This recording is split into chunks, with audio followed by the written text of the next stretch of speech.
صلی اللہ علیہ وآلہ وسلم نے اپنا آخری خطبہ دیتے ہوئے فرمایا، اللہ نے اپنے ایک بندے کو اختیار دیا ہے کہ چاہے تو دنیا کی نعمتوں کو قبول کر لے اور چاہے تو اللہ کے پاس جا کر ان نعمتوں کو قبول کر لے جو وہاں ملنے والی ہیں۔ تو اس بندے نے اللہ کے پاس جا کر ملنے والی نعمتوں کو قبول کیا ہے۔ یہ خطاب سن کر حضرت ابوبکر صدیق کا دل بھر آیا۔ وہ سمجھ گئے کہ یہ آپ صلی اللہ علیہ وآلہ وسلم نے اپنے بارے میں فرمایا ہے۔ جب نبی کریم صلی اللہ علیہ وآلہ وسلم بیمار ہو گئے تو مرض کی شدت کی وجہ سے آپ صلی اللہ علیہ وآلہ وسلم نے انہیں نماز پڑھانے کا حکم دیا۔ حضرت ابوبکر صدیق رضی اللہ تعالیٰ عنہ نمازیں پڑھانے لگے۔ ایک صبح آپ صلی اللہ علیہ وآلہ وسلم کو کچھ افاقہ محسوس ہوا تو سہارا لے کر مسجد میں تشریف لے آئے۔ حضرت ابوبکر صدیق رضی اللہ تعالیٰ عنہ نماز پڑھا رہے تھے۔ انہوں نے پیچھے ہٹنا چاہا تو آپ صلی اللہ علیہ وآلہ وسلم نے اشارے سے انہیں نماز پڑھاتے رہنے کا حکم دیا۔ 12 ربیع الاول سن 11 ہجری بروز پیر رسول کریم صلی اللہ علیہ وآلہ وسلم نے وفات پائی۔ یہ دن حضرت ابوبکر صدیق رضی اللہ تعالیٰ عنہ کے لیے صدمے کا سب سے بڑا دن تھا۔ صحابہ کرام رضی اللہ تعالیٰ عنہ پر یہ خبر بجلی بن کر گری تھی۔ اس وقت حضرت ابوبکر صدیق نے بہت مثالی کردار ادا کیا۔ حضرت عمر فاروق رضی اللہ تعالیٰ عنہ کا ذہن یہ تسلیم کرنے کے لیے تیار ہی نہیں تھا کہ رسول اللہ صلی اللہ علیہ وآلہ وسلم وفات پا سکتے ہیں۔ انہوں نے تلوار نکال کر کہا، جو شخص یہ کہے گا کہ رسول اللہ صلی اللہ علیہ وآلہ وسلم نے وفات پائی، میں اسے جان سے مار دوں گا۔ جب حضرت ابوبکر صدیق رضی اللہ تعالیٰ عنہ نے ان کے متعلق خبر پائی کہ وہ اس طرح کی باتیں کر رہے ہیں تو آپ مسجد میں تشریف لائے اور کہا، عمر ٹھہرو، خاموش ہو جاؤ۔ پھر آپ نے لوگوں کے سامنے تقریر کی، لوگوں، جو شخص تم میں سے محمد صلی اللہ علیہ وآلہ وسلم کی عبادت کرتا تھا وہ جان لے کہ محمد صلی اللہ علیہ وآلہ وسلم وفات پا چکے ہیں، اور جو اللہ تعالیٰ کی عبادت کرتا تھا تو وہ سن لے کہ اللہ تعالیٰ زندہ ہے، وہ کبھی نہیں فوت ہوگا۔ پھر آپ نے یہ آیت تلاوت فرمائی۔ ترجمہ: محمد صلی اللہ علیہ وآلہ وسلم صرف رسول ہی ہیں، ان سے پہلے بہت سے رسول آ چکے ہیں۔ کیا اگر ان کا انتقال ہو جائے یا وہ شہید ہو جائیں تو تم اسلام سے اپنی ایڑیوں کے بل پھر جاؤ گے، اور جو کوئی پھر جائے اپنی ایڑیوں پر تو ہرگز اللہ کا کچھ نہ بگاڑے گا۔ ان قریب اللہ تعالی شکر گزاروں کو نیک بدلہ دے گا۔ سیدنا ابو ہریرہ رضی اللہ تعالیٰ عنہ فرماتے ہیں، اللہ کی قسم اس وقت ایسی صورتحال تھی کہ گویا لوگوں کو معلوم ہی نہیں کہ یہ آیت نازل ہو چکی ہے۔ خود سیدنا عمر رضی اللہ تعالیٰ عنہ فرماتے ہیں، اللہ کی قسم جب میں نے حضرت ابوبکر صدیق سے اس آیت کو سنا تو میں زمین پر بیٹھ گیا۔ میں نے جان لیا کہ رسول اللہ صلی اللہ علیہ وآلہ وسلم وفات پا چکے ہیں۔ نبی کریم صلی اللہ علیہ وآلہ وسلم کی وفات کے بعد مسلمانوں کے لیے یہ مسئلہ بہت اہم تھا کہ اب امت مسلمہ کی سربراہی کس کے سپرد کی جائے، کون ہے جسے نبی صلی اللہ علیہ وآلہ وسلم کا جانشین بنایا جائے۔ اس کے لیے ان کی نگاہ انتخاب حضرت ابوبکر صدیق رضی اللہ تعالیٰ عنہ پر پڑی، کیونکہ آپ نبی کریم صلی اللہ علیہ وآلہ وسلم کے ہجرت کے ساتھی بھی تھے اور ان کے بہترین رفیق بھی۔ آپ رسول اکرم صلی اللہ علیہ وآلہ وسلم کی طرف سے امیر حج بھی مقرر ہوئے۔ حضرت ابوبکر صدیق نے نبی کریم صلی اللہ علیہ وآلہ وسلم کی زندگی ہی میں آپ صلی اللہ علیہ وآلہ وسلم کی جگہ نماز میں امامت بھی فرمائی۔ انہی باتوں کے پیش نظر مسلمانوں نے متفقہ طور پر آپ کو خلیفہ منتخب کر لیا۔ خلیفہ بننے کے بعد حضرت ابوبکر صدیق نے اپنا پہلا خطبہ دیتے ہوئے کہا، لوگوں، اللہ کی قسم میں نے کبھی تمہارا امیر بننے کی خواہش نہیں کی، تم نے مجھ پر ایک ایسا بوجھ ڈال دیا ہے جس کے اٹھانے کی طاقت میں اپنے اندر نہیں پاتا اور اللہ کی مدد کے بغیر اس کو سنبھال نہیں سکتا۔ لوگوں، مجھے تمہارا خلیفہ بنایا گیا ہے اور میں تم سے بہتر نہیں ہوں۔ اگر میں اچھے کام کروں تو میری مدد کرنا اور اگر میں غلطی کروں تو مجھے درست کر دینا۔ یاد رکھو، سچائی امانت ہے اور جھوٹ خیانت۔ تم میں سے جو کمزور ہے وہ میرے نزدیک طاقتور ہے، یہاں تک کہ میں اس کا حق دلوا دوں، اور تم میں سے جو طاقتور ہے وہ میرے نزدیک کمزور ہے، یہاں تک کہ میں اس سے دوسروں کا حق وصول کر لوں۔ جو قوم اللہ تعالیٰ کی راہ میں جہاد کو ترک کر دیتی ہے، اللہ تعالیٰ اس پر ذلت مسلط کر دیتا ہے، اور جس قوم میں بے حیائی پھیل جاتی ہے اس پر اللہ کا عذاب نازل ہوتا ہے۔ جب تک میں اللہ اور اس کے رسول صلی اللہ علیہ وآلہ وسلم کی اطاعت کرتا رہوں تم میری اطاعت کرو، اور جب میں اللہ اور اس کے رسول کی نافرمانی کروں تو تم پر میرا حکم ماننا فرض نہیں۔ اب نماز کے لیے کھڑے ہو جاؤ، اللہ تم پر رحم فرمائے۔ اس طرح حضرت ابوبکر صدیق مسلمانوں کے پہلے خلیفہ بنے۔ خلیفہ بننے کے بعد انہوں نے جو حکم جاری کیا اس سے نہ صرف ان کی بصیرت اور دانائی ظاہر ہوتی تھی، بلکہ ان کے اس فیصلے نے ملت اسلامیہ کو انتشار اور وسوسوں سے نکال کر مضبوط بنیادوں پر لا کھڑا کیا۔ نبی کریم صلی اللہ علیہ وآلہ وسلم نے اسامہ بن زید رضی اللہ تعالیٰ عنہ کی سالاری میں جو لشکر ملک شام بھیجنے کے لیے تیار کیا تھا وہ ابھی تک روانہ نہیں ہوا تھا۔ حضرت ابوبکر صدیق رضی اللہ تعالیٰ عنہ نے اس لشکر کو جانے کا حکم دیا۔ اسی دوران میں یہ خبریں آنے لگیں کہ بہت سے قبیلے مرتد ہو گئے ہیں، یعنی اسلام سے پھر گئے ہیں۔ کچھ قبائل نے زکوٰۃ دینے سے انکار کر دیا ہے۔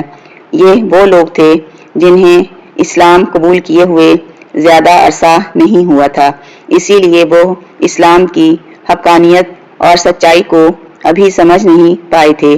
ان حالات کو دیکھ کر نبوت کے جھوٹے دعوے دار بھی پیدا ہو گئے۔ جب اس طرح کے حالات پیدا ہو گئے تو بہت سے لوگوں نے حضرت ابوبکر صدیق رضی اللہ تعالیٰ عنہ کو مشورہ دیا کہ اسامہ رضی اللہ تعالیٰ عنہ کے لشکر کو ابھی روانہ نہ کریں، ان لوگوں کا یہاں رہنا زیادہ ضروری ہے تاکہ اگر دشمن مدینے پر حملہ کریں تو ان کا مقابلہ کیا جا سکے۔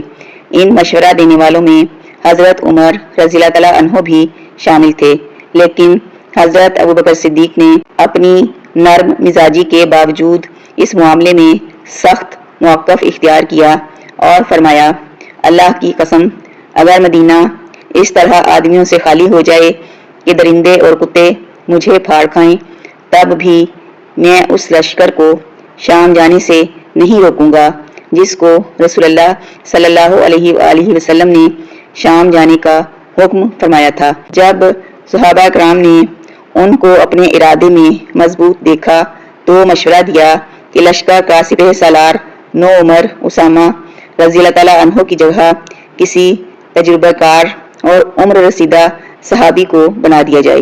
یہ سن کر حضرت ابوبکر صدیق کو غصہ آ گیا۔ انہوں نے فرمایا، یہ تم کیسا مشورہ دے رہے ہو؟ جس شخص کو رسول اللہ صلی اللہ علیہ وآلہ وسلم نے لشکر کا امیر بنایا، میں اس کی جگہ کسی اور کو امیر مقرر کر دوں، ایسا ہرگز نہیں ہوگا۔ چنانچہ اسامہ بن زید رضی اللہ تعالیٰ عنہ کا لشکر تیار کیا گیا۔ اس لشکر کو رخصت کرنے کے لیے حضرت ابوبکر صدیق خود مدینے کے باہر تک انہیں چھوڑنے گئے۔ رخصت کرتے ہوئے کیفیت یہ تھی کہ اسامہ رضی اللہ تعالیٰ عنہ گھوڑے پر سوار تھے اور حضرت ابوبکر صدیق ان کے ساتھ پیدل چل رہے تھے۔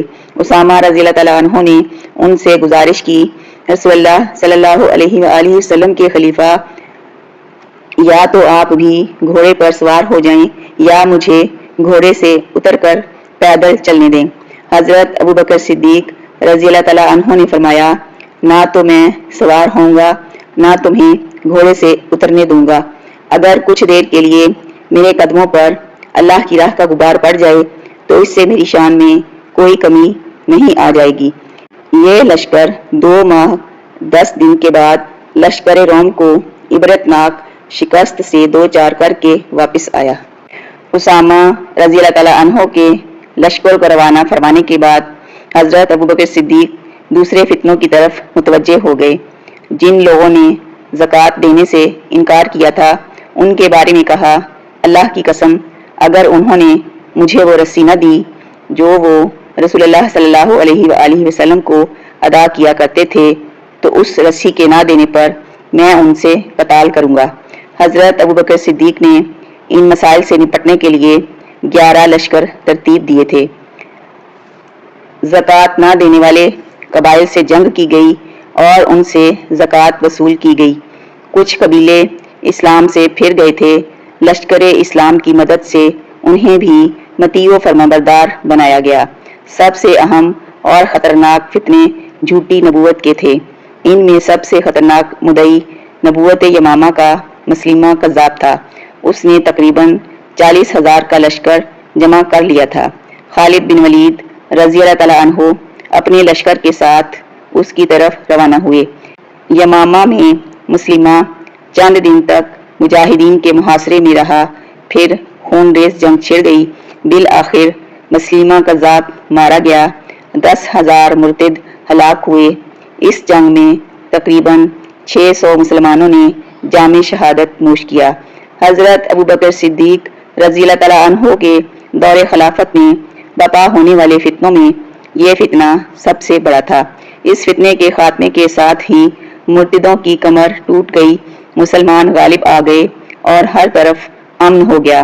جس طرح حضرت ابوبکر صدیق کو یہ اعزاز حاصل ہے کہ انہوں نے مردوں میں سب سے پہلے اسلام قبول کیا، اسی طرح انہیں نبی کریم صلی اللہ علیہ وآلہ وسلم کی وفات کے بعد قرآن کو کتابی صورت میں جمع کرنے کا شرف بھی سب سے پہلے حاصل ہوا۔ اس کی ضرورت یوں پیش آئی کہ مسلمہ کذاب کے خلاف جنگ یمامہ میں سینکڑوں حافظ قرآن صحابہ شہید ہو گئے تھے۔ خطرہ تھا کہ اگر جنگوں میں یوں ہی شہادتیں ہوتی رہیں تو جن لوگوں کے سینوں میں قرآن محفوظ ہے وہ ختم ہو کر رہ جائیں گے۔ چنانچہ حضرت ابوبکر صدیق نے زید بن ثابت رضی اللہ تعالیٰ عنہ سے کہا، آپ عقل مند اور نوجوان آدمی ہیں، میں تمہیں اس کام پر مامور کرتا ہوں۔ آپ رسول اللہ صلی اللہ علیہ وآلہ وسلم کے لیے وحی لکھتے رہے ہیں، لہٰذا آپ قرآن کریم کے حصے تلاش کریں اور جمع کریں۔ زید رضی اللہ تعالیٰ عنہ نے کھجور کی شاخوں، پتھر کی سلوں، لوگوں کے سینوں، چمڑوں اور ہڈیوں پر لکھا ہوا قرآن جمع کیا۔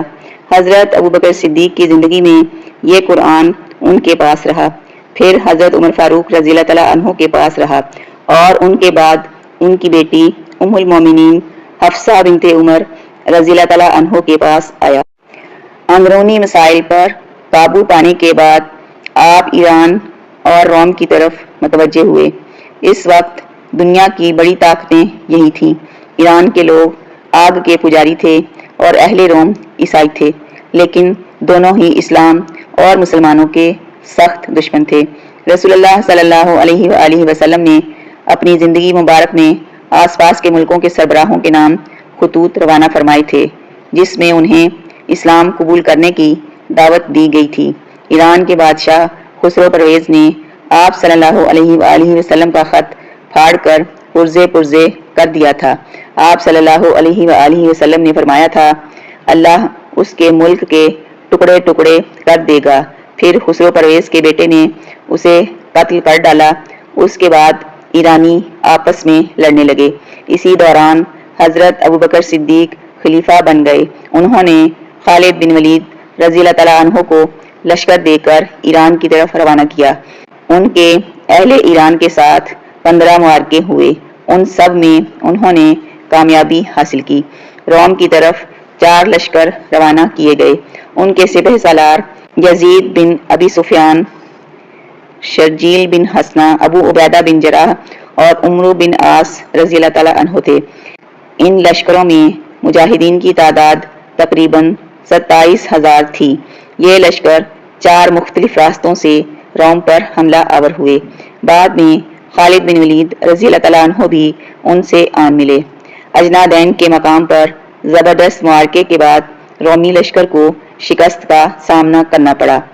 اجنادین کے مقام پر شکست کھا کر رومی یرموک میں جمع ہو گئے۔ وہاں بھی زبردست جنگ ہوئی۔ یہ لڑائیاں ابھی جاری تھیں کہ حضرت ابوبکر صدیق رضی اللہ تعالیٰ عنہ بیمار ہو گئے۔ حضرت عمر رضی اللہ تعالیٰ عنہ ان کی جگہ نمازیں پڑھانے لگے۔ جب بیماری نے شدت اختیار کی تو حضرت ابوبکر صدیق نے وصیت فرمائی، میرے بعد عمر خلیفہ ہوں گے۔ یہ وصیت سن کر صحابہ نے کہا، آپ نے عمر رضی اللہ تعالیٰ عنہ کو خلیفہ بنا دیا، حالانکہ ان کے مزاج میں بہت سختی ہے۔ حضرت ابوبکر صدیق نے فرمایا، جب خلافت کا بوجھ سر پر پڑے گا تو یہ سختی جاتی رہے گی۔ وہ امت کے بہترین آدمی ہیں۔ بیماری کی حالت میں انہوں نے پوچھا کہ خلیفہ بننے سے اب تک بیت المال سے کتنا وظیفہ ملا ہے؟ حساب کر کے بتایا گیا تو آپ نے فرمایا کہ میری فلاں زمین بیچ کر یہ رقم بیت المال میں جمع کر دی جائے۔ مسلمانوں کے مال غنیمت میں سے ان کے پاس ایک حبشی غلام، ایک دودھ دینے والی اونٹنی اور کچھ مال تھا۔ انہوں نے وصیت کی کہ ان کی وفات کے بعد یہ چیزیں حضرت عمر رضی اللہ تعالیٰ عنہ تک پہنچا دی جائیں۔ پھر انہوں نے وصیت کی کہ میری قبر رسول اللہ صلی اللہ علیہ وآلہ وسلم کے پاس بنانا۔ اپنے کفن کے بارے میں انہوں نے کہا، میری ان دونوں چادروں کو دیکھنا، جب میں فوت ہو جاؤں تو ان کو دھونا اور مجھے انہی چادروں کا کفن دینا، اس لیے کہ نئے کپڑے کی میت کی نسبت زندہ شخص کو زیادہ ضرورت ہے۔ پھر فرمایا، نبی کریم صلی اللہ علیہ وآلہ وسلم کی وفات کس دن ہوئی تھی؟ جواب ملا، پیر کو۔ فرمایا، آج پیر ہے، مجھے امید ہے میری وفات بھی آج ہی ہوگی۔ سیدہ عائشہ رضی اللہ تعالیٰ عنہا بیان کرتی ہیں کہ جب حضرت ابوبکر صدیق پر موت کا عالم طاری ہوا تو میں نے قول حاتم سے ایک بات کہی، جب موت کے وقت حلق میں سانس گھٹ جاتی ہے اور اس کی وجہ سے سینہ یعنی دل تنگ پڑ جاتا ہے تو اس وقت مال و دولت کسی کے کچھ کام نہیں آتا۔ حضرت ابوبکر صدیق نے یہ سن کر فرمایا، پیاری بیٹی، آپ ایسے نہ کہیں، بلکہ کہیں موت کی سختی حق کے ساتھ آ پہنچی، یہی وہ چیز جس سے تو بھاگتا تھا۔ 22 جمادی الثانی ہجرت کے 13ویں سال پیر کے دن آپ اس دنیا سے رخصت ہو گئے۔ وفات کے وقت آپ کی عمر 63 سال تھی۔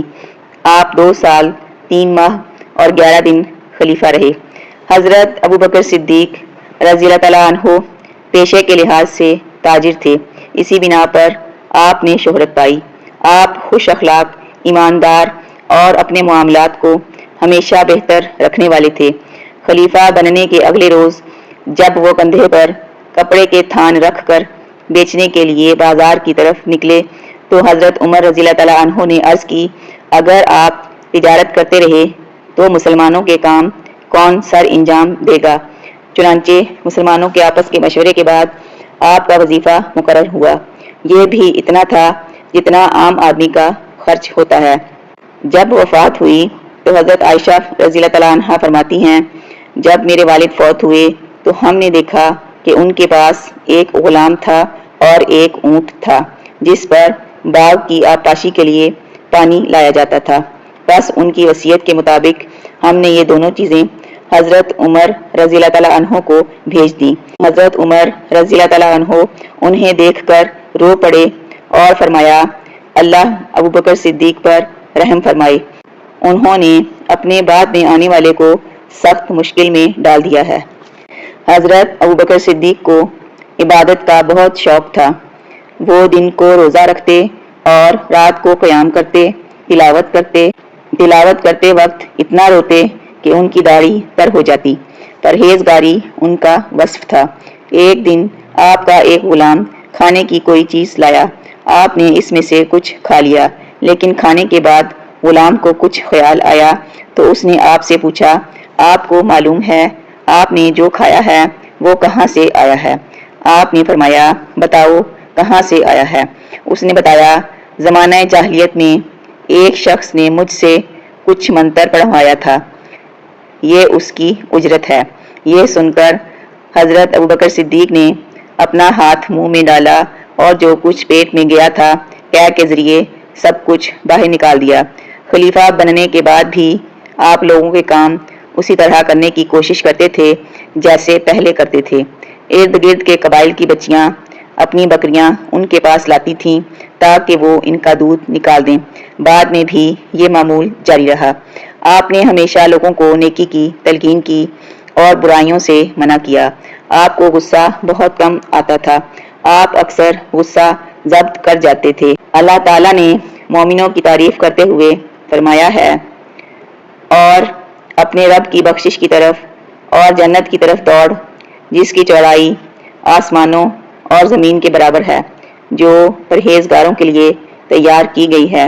جو لوگ آسانی میں اور سختی کے موقع پر بھی اللہ کے راستے میں خرچ کرتے ہیں، غصے پر ضبط کرنے والے اور لوگوں سے درگزر کرنے والے ہیں، اللہ ان نیک لوگوں سے محبت کرتا ہے۔ ابو برزہ رضی اللہ تعالیٰ عنہ بیان کرتے ہیں، حضرت ابوبکر صدیق ایک آدمی پر بہت سخت ناراض ہوئے، حتیٰ کہ آپ کا رنگ تبدیل ہو گیا۔ میں نے عرض کی، رسول اللہ صلی اللہ علیہ وآلہ وسلم کے خلیفہ، اللہ کی قسم اگر آپ مجھے حکم فرمائیں تو میں اسے قتل کر دوں۔ یہ کہنا تھا کہ گویا آپ پر ٹھنڈا پانی ڈال دیا گیا ہو، یعنی اس آدمی کے بارے میں آپ کا غصہ ختم ہو گیا۔